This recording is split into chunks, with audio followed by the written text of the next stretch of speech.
أعوذ بالله السميع العلي العظيم من الشيطان اللعين الرجيم. بسم الله الرحمن الرحيم. الحمد لله رب العالمين. الصلاة والسلام على سيدنا ونبينا وشفيعنا وطبيب قلوبنا مولانا مقتدانا بالقاسم محمد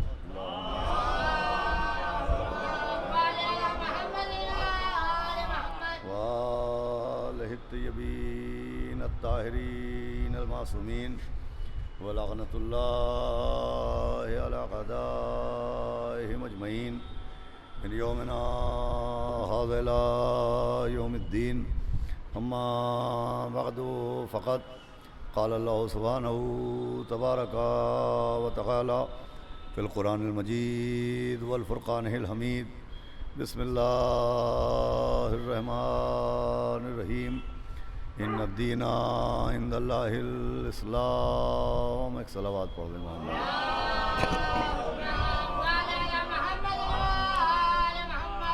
حضرات گرامی، آپ کے سامنے اس وقت گفتگو کے لیے میں نے قرآن مجید کی جس مشہور آیہ کریمہ کو تلاوت کیا، اس میں خداوند عالم نے اپنے جس دین کا تعارف فرمایا، اس دین کو اسلام کہتے ہیں.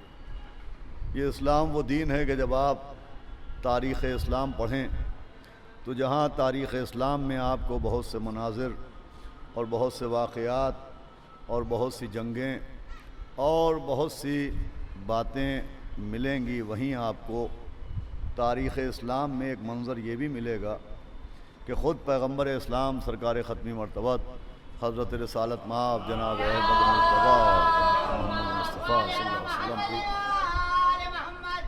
حیات طیبہ ہی میں آپ کو دو گروہ اور دو طبقے نظر آئیں گے. پیغمبر اسلام کی زندگی ہی میں آپ کو دو گروہ دو طبقے نظر آئیں گے. جب آپ گہرائی کے ساتھ اور توجہ کے ساتھ تاریخ کو پڑھیں گے تو یہ دو گروہ دو طبقے ایسے نظر آئیں گے کہ جس میں ایک گروہ کا مقصد حیات تھا کہ پیغام اسلام اور دین اسلام محفوظ رہے، باقی رہے، اور ایک طبقے کا حیات پیغمبر ہی میں پورا منشا اور اپنی پوری کوشش یہ تھی کہ دین اسلام مٹ جائے اور پیغام اسلام تبدیل کر دیا جائے. یعنی دو گروہ تھے، دو طبقے تھے، جس میں ایک کا مقصد حفاظت دین تھا اور ایک کا مقصد عداوت دین تھا. ایک طبقہ وہ تھا جس کے پاس جذبہ حفاظت تھا اور ایک طبقہ وہ تھا جس کے پاس جذبہ عداوت تھا. اور عزیزوں، جذبہ ہوتا ہے، جذبے کے کوئی جسم نہیں ہوتا ہے، جذبے کے کوئی پیکر نہیں ہوتا ہے، جذبے کے کوئی بدن نہیں ہوتا ہے. آپ جذبات کو محسوس کر سکتے ہیں، آپ جذبات کو اپنی آنکھوں کی بصارت سے دیکھ نہیں سکتے. جذبات کا احساس ہوتا ہے، جذبات کو آنکھوں سے دیکھا نہیں جا سکتا ہے.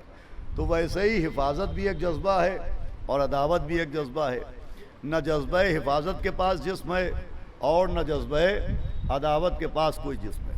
لیکن اگر آپ آئینہ تاریخ اسلام کو غور سے دیکھیں تو آئینہ تاریخ اسلام میں منظر نظر آتا ہے کہ وہ طبقہ جس کے پاس جذبہ عداوت تھا، وہ طبقہ اس تیزی کے ساتھ اس جذبہ عداوت کو لے کے آگے بڑھا کہ بڑھتے بڑھتے حیات پیغمبر کے بعد، نبی کے دنیا سے جانے کے بعد، یہ جذبہ عداوت اتنا بام عروج پر پہنچا کہ اس جذبہ عداوت کو بھی ایک جسم مل گیا.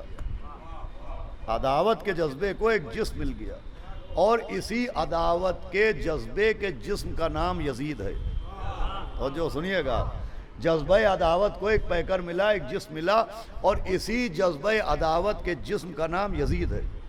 اللہ کو معلوم تھا کہ جذبہ عداوت جس میں یزید کی شکل میں سامنے آئے گا، تو اللہ نے بھی انتظام کیا کہ اگر جذبہ عداوت جس میں یزید لے کے سامنے آ رہا ہے تو جذبہ حفاظت جس میں امام حسین بن کے سامنے آ رہا ہے. صلوات پڑھے محمد وآلہ.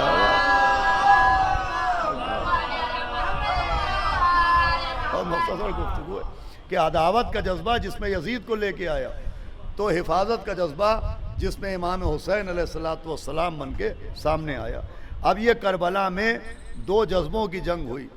ایک حفاظت کا جذبہ، ایک عداوت کا جذبہ، اور ساری ملت مسلمہ نے اس بات کو مانا کہ اگر مولا حسین نہ ہوتے تو یزید پیغام اسلام کو، نام اسلام کو مٹا کے رکھ دیتا۔ یہ ذات سرکار سید الشہداء ہے جس نے اپنا سر دے کے، اپنا گھر دے کے اسلام کو بچایا۔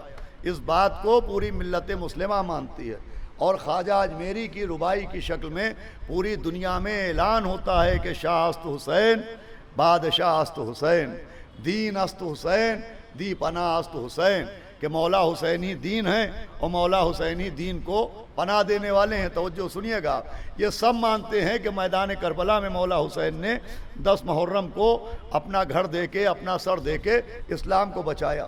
لیکن میں یہاں پر یہ سوال کرتا ہوں کہ یہ تو سب مانتے ہیں کہ امام حسین نے 10 محرم کو عصر عاشوراء تک اپنا سر دے کے اسلام کو بچایا، لیکن بعد شہادت امام حسین دنیا کو بتایا کس نے کہ امام حسین نے کیا بچایا؟ دیکھیے بات مصائب کے رخ سے ہو رہی ہے، لیکن میں آپ کو مصائب کی جانب نہیں لے جاؤں گا۔ ابھی آپ کو مصائب کے راستے سے ایک مقصد تک پہنچانا مقصود ہے۔ ایک صلوات بھیجے محمد علیہ وسلم۔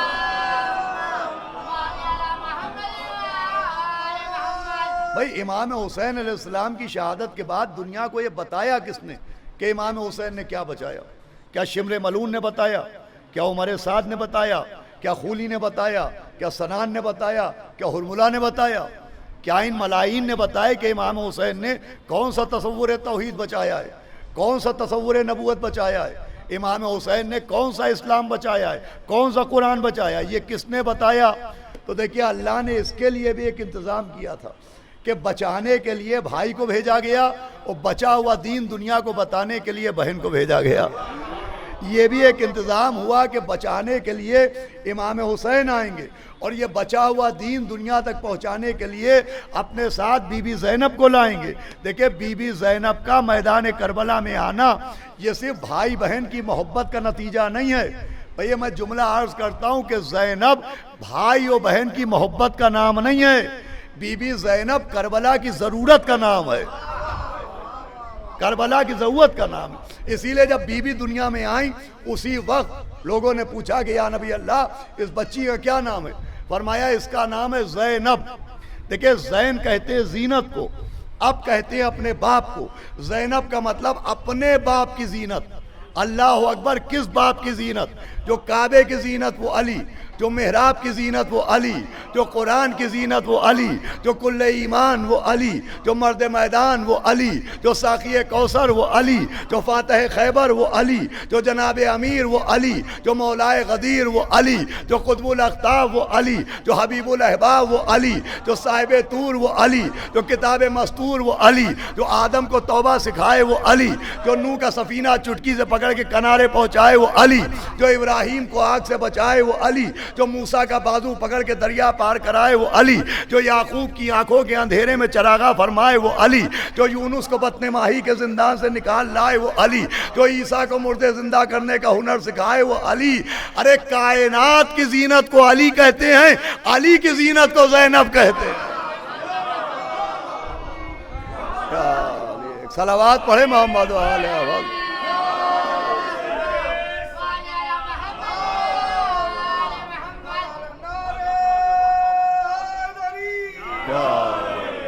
کائنات کی زینت کو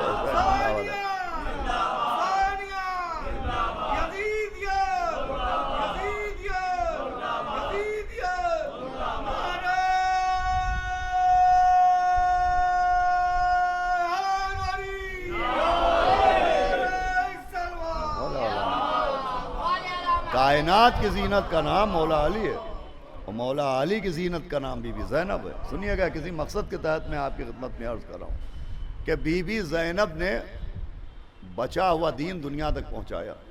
اب کیسے پہنچایا؟ بھائی ذرائع ابلاغ ہوتے ہیں، میڈیا ہوتا ہے، ترویج کے طریقے ہوتے ہیں، تبلیغ کے سلیقے ہوتے ہیں۔ تو بی بی زینب نے کس انداز سے کربلا کو لوگوں تک پہنچایا؟ بی بی زینب نے کیا کہا کہ لاؤ قلم و کاغذ لاؤ، میں کتاب لکھوں گی جس سے لوگوں تک پیغام کربلا پہنچاؤں گی۔ کیا کہا؟ ایک گھر خالی کرواؤ، میں مجلس کروں گی، دیکھیے مجلس کر کے بی بی زینب نے سمجھایا ہے کہ جو میرے بھائی نے بچایا ہے وہ درباروں کے ذریعے نہیں معلوم ہوگا، عزا خانوں کے ذریعے معلوم ہوگا۔ صلوات بھیجے محمد و آل احمد، پیدا مل کے صلوات سب مل کے بھیجے۔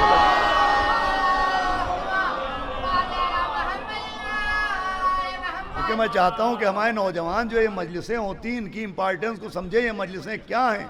یہ مجلس نہیں ہے، بی بی زینب کا اختیار کیا ہوا ذریعہ تبلیغ کربلا ہے۔ پیغام کربلا کو پہنچانے کا جو ذریعہ ہے اس ذریعے کا نام مجلس ہے۔ اب بی بی زینب نے مجلس برپا کی، ایسا نہیں کہ کسی جنگل میں گھر ملا ہو اور کسی ویرانے میں ایک مکان ملا ہو اور وہاں پر چپکے چپکے ماتم ہو گیا ہو اور چپکے چپکے خاموشی سے مصائب ہو گئے ہو، ایسا نہیں ہے بھائی۔ تاریخ یہ کہتی ہے کہ دربار عزیز سے ذرا سے فاصلے پر ایک گھر تھا، اس میں مجلس ہوئی، اس میں ماتم ہوا، اس میں مصائب ہوئے، اس میں گریا ہوا۔ دربار عزیز میں چھٹی نہیں تھی، دربار عزیز کے دروازے پر تالا نہیں پڑا تھا، کھڑکیاں بند نہیں تھیں، دربار عزیز کھچا کھچ بھرا ہوا تھا، اور وہ مفتی بیٹھے تھے جنہوں نے امام حسین کے قتل کے فتوے دیے تھے۔ وہ مفتی بیٹھے تھے جنہوں نے امام حسین کے قتل کے فتوے دیے تھے۔ اب ایک گھر میں ماتم ہو رہا ہے، نوحے ہو رہے ہیں، مجلس ہو رہی ہے، صدائے گریہ دربار تک آ رہی ہے، نوحوں کی آوازیں دربار تک آ رہی ہیں، مصائب کی صدائیں دربار تک آ رہی ہیں، اور رونے کی آوازیں دربار تک آ رہی ہیں۔ یہ جملہ میں عرض کروں گا آپ کی خدمت میں کہ بھائی مجلس کی آوازوں کا دربار عزیز میں آنا ملتا ہے، مگر دربار عزیز سے کسی فتوی بدعت کا نکلنا نہیں ملتا ہے۔ اس کا مطلب مجلس اس طاقت کا نام ہے کہ جو قتل حسین کا فتویٰ دے چکے تھے وہ بھی مجلس حسین کے حرام ہونے کا فتویٰ نہ دے پائے۔ صلوات بھیجے محمد و آل احمد، وہ بھی فتویٰ نہ دے پائے۔ ایک مفتی نے نہ کہا کہ آپ کے نانا نے رونے کو بدعت کہا ہے، ایک مفتی نہ اٹھا کہ آپ جن کی نواسی ہیں انہوں نے رونے کو حرام کہا ہے، انہوں نے رونے کو منع کیا ہے۔ مفتیان بیٹھے ہوئے تھے جنہوں نے امام حسین کے قتل کا فتویٰ دیا تھا، وہ بیٹھے ہوئے تھے، لیکن جو قتل امام حسین کا فتویٰ دے چکے تھے وہ بھی عزاداری کے خلاف فتویٰ نہ دے سکے۔ یہ کون مفتی تھے؟ جو نبی کے 50 برس بعد کے تھے۔ آج کتنا عرصہ گزر چکا ہے؟ 1400 سال سے بھی زیادہ۔ تو جو نبی کے 50 برس بعد کے ہوں وہ زیادہ دین جانتے ہیں یا جو 1400 برس بعد پیدا ہوئے ہیں وہ زیادہ دین جانتے ہیں؟ صلوات بھیجے محمد و آل احمد۔ بھئی ابھی آپ خوشنود میاں سن رہے تھے کہ بدعت کے فتوے دیتے ہیں، بھیا میں ازا قریب ہے، رونا بدعت ہے، ماتم بدعت ہے، مجلس بدعت ہے۔ ہم نے کہا بدعت کہتے کسے؟ کہا بدعت کہتے دین میں کوئی نئی چیز ایجاد کرنا، یہ بدعت کہلاتی ہے۔ جو نبی نے نہ کیا وہ کرنا بدعت ہے، جو نبی نے نہ بنایا وہ بنانا بدعت ہے۔ عزا خانہ نبی نے نہیں بنایا، عزا خانہ بنانا بدعت۔ تعزیہ نبی نے نہیں بنایا، تعزیہ بنانا بدعت۔ مجلس نبی نے نہیں کی، مجلس کرنا بدعت۔ تو جو نبی نے نہ کیا ہو وہ بدعت ہے، اور جو نبی نے نہ بنایا ہو وہ بدعت ہے۔ تو چلیے اپنے اصول پہ قائم رہیے کہ نبی نے عزا خانہ نہیں بنایا، معاذ اللہ عزا خانہ بنانا بدعت۔ نبی نے تعزیہ نہیں بنایا، تعزیہ بنانا بدعت۔ تو صرف اتنی زحمت فرمائیں تاریخ دیکھ کے کہ یہ بتائیں کہ نبی کا جنازہ چھوڑ کے صحابہ سقیفہ میں کیا بنانے گئے تھے؟ کہا صاحب خلیفہ بنانے گئے تھے، کیوں بنایا؟ کہا نبی نے نہیں بنایا تھا، نبی نے نہیں بنایا تھا۔ تو جو نبی نہ بنائے وہی تو بدعت ہے۔ تو بدعت عزا خانے سے نہیں شروع ہوئی ہے، سقیفہ سے شروع ہوئی ہے۔ صلوات بھیجے محمد و آل احمد۔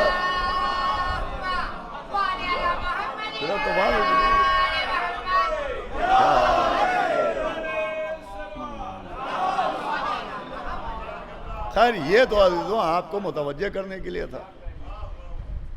اب جو بات میں عرض کر رہا ہوں وہ ذرا وزنی بات ہے۔ وہ وزنی بات یہ ہے کہ دیکھیں ضروری نہیں ہے کہ جو حیات پیغمبر میں نہ ملے وہ بدعت ہے، جو پیغمبر نے نہ کیا وہ بدعت ہے، جو پیغمبر کا عمل تاریخ سے ثابت نہ ہو رہا وہ بدعت ہے، ایسا کچھ نہیں ہے۔ دیکھیں یہاں پر ہمارے ماموں مرحوم خطیب الایمان ایک بہترین بات بیان فرماتے تھے۔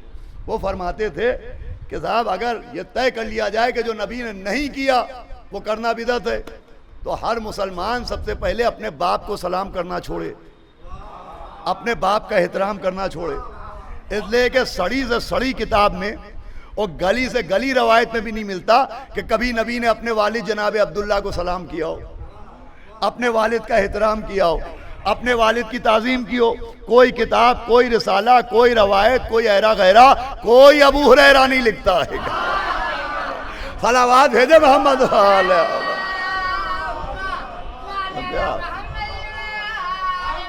بھائی کسی کتاب میں دکھائیے کہ جناب عبداللہ کو کبھی نبی نے سلام کیا ہو، جناب عبداللہ کا احترام کیا ہو، جناب عبداللہ کی تعظیم کی ہو، کسی کتاب میں نہیں ملتا۔ تو کیا طے کیا جائے؟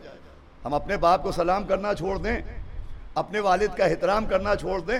کذاب آپ احمق ہیں۔ کیوں احمق ہیں؟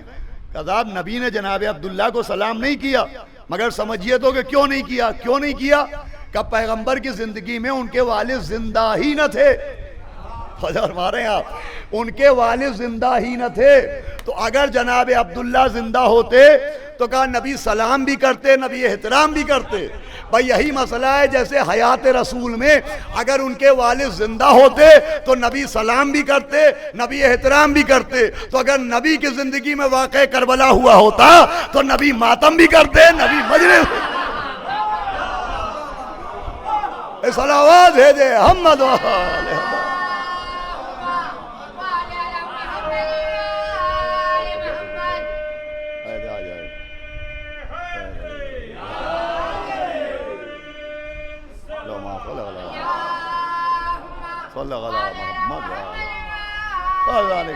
رحمت نہیں ہے تو یہ عزاداری میں عرض کر رہا تھا، جناب زینب کا اختیار کیا وہ ذریعہ، اسی عزاداری کے ذریعے، اسی ماتم کے ذریعے، اسی مجلس کے ذریعے بی بی نے پیغام کربلا پہنچایا۔ یہ مجلس دیکھیے، اگر مجلس سے زیادہ کوئی پاورفل ذریعہ ہوتا، اگر مجلس امام حسین سے زیادہ کوئی اثر انداز ہونے والا ذریعہ ہوتا تو بی بی زینب اس کو اختیار کرتی، لیکن بی بی زینب نے مجلس کر کے سمجھایا ہے کہ کربلا کا پیغام مجلس کے ذریعے پہنچے گا، نوح کے ذریعے پہنچے گا، ماتم کے ذریعے پہنچے گا۔ دیکھیں یہ مجلس ایک ایسا پلیٹ فارم ہے کہ اس سے پہلے بھی میں عرض کر چکا ہوں کہ آج اس پر ملت مسلمہ پریشان ہے۔ کیوں پریشان ہے؟ کذاب دین کو بدنام کیا جا رہا ہے، اسلام کو بدنام کیا جا رہا ہے۔ تو بھئی بے شک دین اسلام آج بدنام ہو رہا ہے، میڈیا بدنام کر رہا ہے، لیکن خود غور سے سوچئے کہ آخر بدنامی کا سبب کیا ہے۔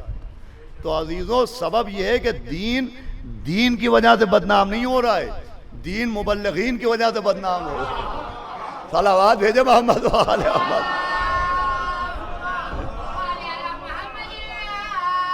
بھئی دین کی وجہ سے بدنام نہیں ہو رہا ہے، دین بے دینوں کی وجہ سے بدنام نہیں ہو رہا ہے، لادینوں کی وجہ سے بدنام ہو رہا ہے۔ صلوات بھیجے محمد علیہ محمد۔ بدنام کیوں ہو رہا ہے؟ تو خیر چلیے وہ تو الگ مسئلہ ہے۔ اب یہ کہ آپ چاہتے ہیں کہ لوگوں کو سمجھایا جائے، لوگوں کو صحیح دین بتایا جائے کہ دین دہشت گردی کا نام نہیں ہے، دین فساد کا نام نہیں ہے، دین معصوم بچوں کو مارنے کا نام نہیں ہے، دین عورتوں کو بیوہ بنانے کا نام نہیں ہے، اور دین بچوں کے سروں سے باپ کا سایہ چھین لینے کا نام نہیں ہے۔ تو بے شک بتائیے، بے شک سمجھائیے، لیکن سوال یہ ہے کہ سمجھایا کہاں جائے۔ اس لیے کچھ شریعت کی مجبوریاں ہیں، کچھ غیر مسلمین کی مجبوریاں ہیں۔ شریعت غیر مسلم کو ہر جگہ بلانے پر تیار نہیں، اور غیر مسلم ہر جگہ جانے پر تیار نہیں۔ لذا صلوات بآواز بلند بھیجو محمد علیہ۔ بھئی شریعت غیر مسلم کو ہر جگہ بلانے پر تیار نہیں ہے، اور غیر مسلم ہر جگہ جانے پر تیار نہیں ہے۔ کعبے سے پوچھئے تو شریعت کعبے میں غیر مسلم کو بلانے پر تیار نہیں ہے، اور غیر مسلم کعبے میں جانے پر تیار نہیں ہے۔ بھئی سورہ برات نازل ہوا، اسی لیے تو نازل ہوا تھا کہ ہم مشرک خانہ کعبہ میں نہ آئیں۔ ابھی کل رات بھی میں نے جملہ عرض کیا تھا، جو لوگ تھے ان کو یاد آ جائے گا، اور جنہوں نے نہیں سنا ان کے لیے یادگار ہو جائے گا کہ سورہ برات نازل ہوا، اس سے پہلے مشرکین آتے تھے، کعبے کا طواف بھی کرتے تھے، اور صفا و مروہ کے بیچ میں سعی بھی کرتے تھے، مشرکین بھی آتے تھے۔ جب سے سورہ برات نازل ہوا تو مشرکین کا آنا کعبے میں بند ہو گیا۔ اب اکثر لوگ ہم سے شکایت کرتے ہیں کہ پہلے مجلسوں میں وہ بھی آتے تھے، وہ بھی آتے تھے، جب سے آپ تبرہ پڑھنے لگے انہوں نے آنا بند کر دیا۔ صلوات بھیجے محمد علیہ۔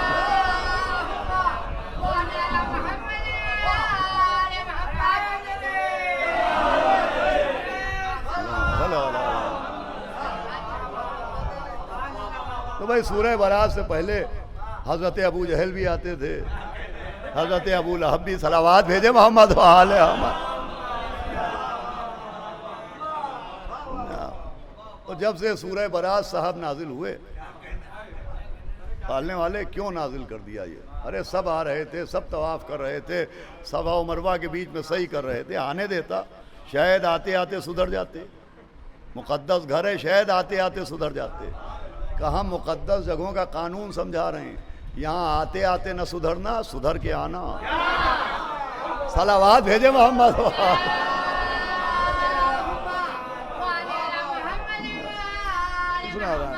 تو پہلے تو کوئی ایک ایسی جگہ ڈھونڈنا پڑے گی جہاں نہ شریعت بلانے پر پابندی لگاتی ہو اور نہ غیر مسلم کو آنے میں ہچکچاہٹ ہوتی ہے۔ عزیزو، کعبے میں نہ شریعت غیر مسلم کو بلانے پر تیار ہے اور نہ وہ جانے پر تیار ہے۔ مسجد میں نہ شریعت غیر مسلم کو بلانے پر تیار ہے نہ غیر مسلم جانے پر تیار ہے۔ یہ ایک مجلس اعضا ایسا پلیٹ فارم ہے کہ نہ یہاں بلانے پر پابندی ہے نہ یہاں آنے پر پابندی ہے۔ صلوات بھیجے محمد و آل احمد۔ یہ ذریعہ اذان کے اسی ذریعے سے کربلا کا پیغام پہنچے گا۔ عزیزوں، یہ میں نے اس لیے عرض کیا کہ خیر اس سال تو دل کو بڑا سکون مل رہا ہے کہ ماشاءاللہ اچھی خاصی تعداد میں اس سال مومنین ہیں، ورنہ ہر سال یہاں بہت رونا آتا تھا، اور ہر برس یہ روضہ شبیہ ہے تو شبیہ ہے۔ آج تو ماشاءاللہ آپ جائیے زیارت کرنے کو، آج وہاں کے آثار بدل گئے ہیں، لیکن وہاں بھی وہی ویرانی اور یہاں بھی وہی ویرانی، وہاں بھی وہی تنہائی یہاں بھی تنہائی۔ اور یہ مجلس میں عرض کرتا ہوں سب سے خاص ہے، اس لیے کہ شاید پورے شہر لکھنؤ میں یوں جناح مسلم کے یتیمان کی مجلسیں ہوتی ہیں، 4 محرم کو ہوتی ہیں، اس کے علاوہ ہوتی ہیں، لیکن آج کی تاریخ میں میرے علم میں کوئی مجلس جناب مسلم ابن عقیل کے یتیموں کی نہیں ہوتی۔ یہ بڑی اہم مجلس ہے، اور ان مجلسوں کو میں نے رات میں بھی عرض کیا تھا، اس پر بھی ضرور عرض کروں گا کہ دیکھیے ہمارے بزرگ علماء، ہمارے بزرگ خطباء اور ہمارے بزرگان نے اس عزاداری کو بہت محنت سے ہم تک پہنچایا ہے، بہت محنت تک پہنچایا ہے۔ ہم کو تو بہت آسانی سے یہ سجا ہوا فرش مل گیا ہے، اس کے بعد اگر ہم نہ آئیں تو بہت قابل افسوس بات ہوگی۔ ہم کو اپنے بچے نہیں بیچنا پڑے، ہمیں اپنے گھروں کے زیور گروی نہیں رکھنا پڑے، ہمیں اپنے عزاداری کے لیے ہاتھ پاؤں نہیں کٹانا پڑے۔ کس طرح سے خدا کی قسم لوگوں نے اس عزاداری کو یہاں تک پہنچایا۔ میں ایک واقعہ پڑھتا رہتا ہوں، ہمارے مولانا منتظر جعفری صاحب تشریف فرمائیں، ہو سکتا ہے ان کے بھی نظر سے گزرا ہو۔ شہر اورنگ آباد مہاراشٹر کا شہر ہے اور بڑا تاریخی شہر ہے شہر اورنگ آباد۔ اب تو بڑی آسانی، آپ اپنے موبائل پر سرچ کیجئے تو آپ کو وہاں کی عزاداری کی تاریخ بآسانی مل جائے گی۔ جب آپ وہاں کی تاریخ عزاداری پڑھیے اورنگ آباد کی تو آپ کو ایک نام بہت نمایاں طور پر ملے گا، اور وہ نام ایک بزرگ کا ہے، اور وہ نام ہے جانی امانی مرحوم۔ ایک ایرانی بزرگ تھے جو شہر اورنگ آباد میں رہتے تھے، اورنگزیب کا زمانہ تھا، ایسا ظالم شیعوں کا دشمن، اس کے شہر میں رہتے تھے۔ اب اس زمانے میں اتنی تو آسانی تھی نہیں کہ اعلان کیا، فرش بچھایا، لوگ آ گئے، اس وقت تقیے میں لوگ رہتے تھے۔ لیکن اب کربلا کو پہنچانا ہے، کیسے پہنچائی جائے؟ زہرا کا گھر لٹ گیا، کیسے بتایا جائے؟ جس کے لیے عید کے دن جنت سے کپڑے آئے تھے اس کا لباس لوٹ لیا گیا، کیسے بتایا جائے؟ بتانا ہے۔ اب اندر کی تشیع تڑپ رہی ہے، اب اندر تشیع تڑپ رہی ہے، اندر محبت گھٹ رہی ہے، کیسے بتائیں لوگ؟ اس لیے کہ آج آپ مجلس میں آئیے، آپ کو تبرک ملے گا۔ ماشاءاللہ اصغر بھائی یہاں تبرک کا بھی اہتمام کرتے ہیں، ہمارے لوگ مومنین تعاون کرتے ہیں، ماشاءاللہ ذیشان صاحب ہر سال آتے ہیں، دیگر افراد آتے ہیں، یہاں تو آپ کو تبرک ملے گا، عزت ملے گی۔ اس زمانے میں نام اہل بیت پر کوڑے مارے جاتے تھے، تازیانے مارے جاتے تھے۔ آپ زیادہ دور نہ جائیے، یہ بامبے جو ہے، بامبے، آپ اگر 80 برس پہلے کی یہاں کی تاریخ پڑھیے تو لوگ کالے کپڑے پہن کے نہیں آتے تھے، کاغذوں میں لپیٹ کے کالے کرتے لاتے تھے اور مغل مسجد کے امام باڑے میں اندر آ کے کالے کپڑے تبدیل کرتے تھے، اس لیے کہ اگر سیاہ کپڑے پہن کے نکلتے تھے تو وہاں مارے جاتے تھے۔ اور قدر کیجئے، میں اپنے نوجوانوں سے کہہ رہا ہوں، اس عزاداری کو دیکھیے۔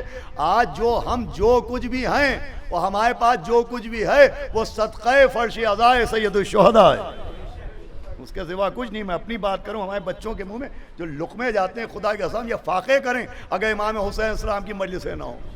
ہمارا رویا رویا امام حسین السلام کے ذکر کے دھاگوں سے بندھا ہوا ہے۔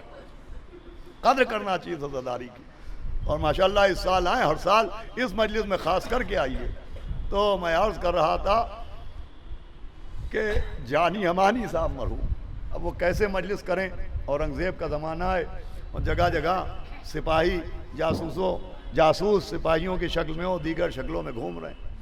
تو وہ محنتی آدمی تھے، وہ محنت مزدوری کرتے تھے، وہ سال بھر محنت کر کے اپنے گھر میں اثاثہ جمع کرتے تھے، اچھا خاصا جو ایک گھر چلانے بھر کا سامان ہوتا تھا ان کے گھر میں ہوتا تھا۔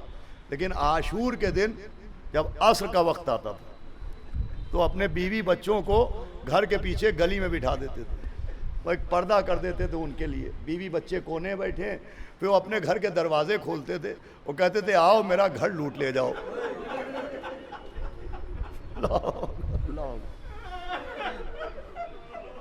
آؤ میرا گھر لوٹ لے جاؤ۔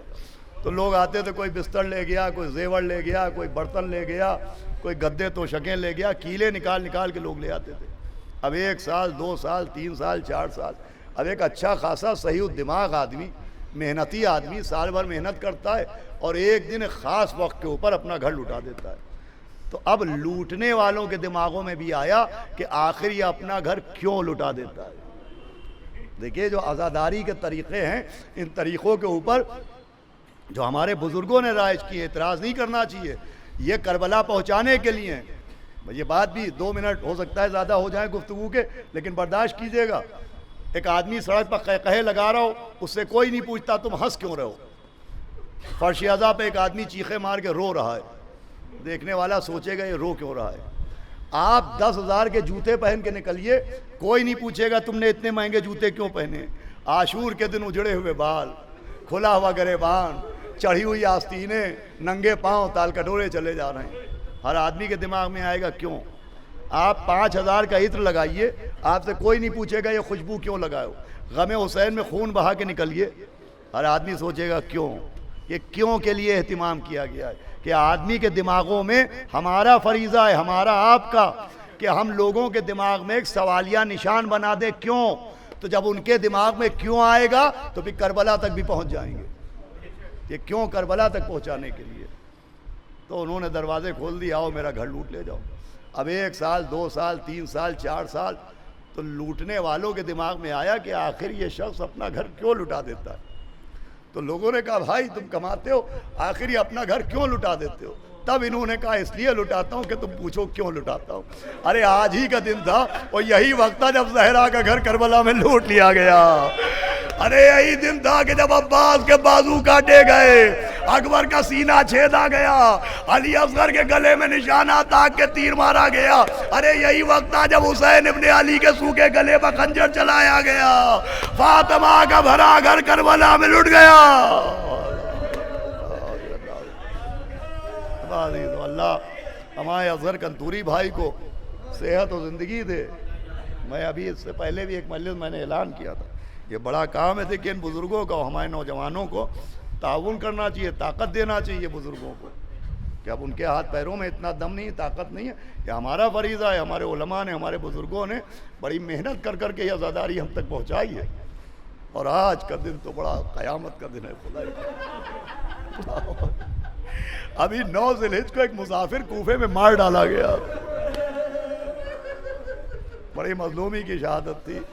سفیر حسین لخت دل عقیل کوفے کی گلیوں میں عالم غربت میں مار ڈالا گیا۔ ایسی غربت، ایسی تنہائی۔ دیکھیے کچھ اشعار ہیں غزل کے، کچھ غزل کے اشعار ہیں، لیکن ایک موضوع ہے ادیبوں کے درمیان، اور وہ موضوع یہ ہے کہ بہت سے غزل کے اشعار اگر کربلا پر نظر نہ ہو تو سمجھ میں نہیں آ سکتے۔ میر تقی میر کا شعر ہے کہ وضو کو مانگ کے پانی خجل نہ کرے میر، وہ مفلسی ہے تیمم کو گھر میں خاک نہیں۔ یہ میر تقی میر کا غزل کا شعر ہے، یہ کوئی سلام کا یا نوحے کا شعر نہیں ہے۔ میر تقی میر مرحوم نے غزل میں کہا تھا کہ وضو کو مانگ کے پانی خجل نہ کرے میر، وہ مفلسی ہے تیمم کو گھر میں خاک نہیں۔ اب یہ شعر کس پس منظر میں ہے؟ یہ جب تک کربلا سامنے نہ ہو یہ شعر سمجھ میں نہیں آ سکتا۔ وہ مفلسی ہے تیمم کو گھر میں خاک نہیں۔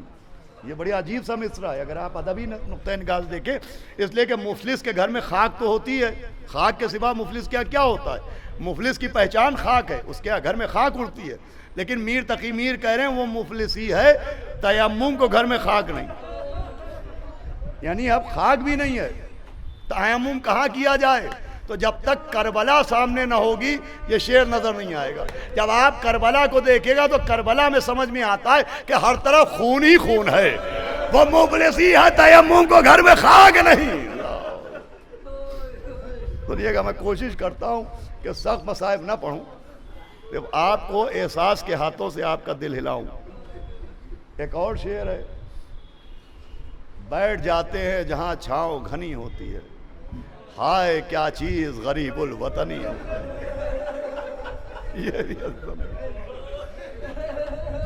یہ بھی غزل کا شعر ہے، یہ بھی غزل کا ہے، کوئی نوحے کا یا سلام کا شعر نہیں ہے۔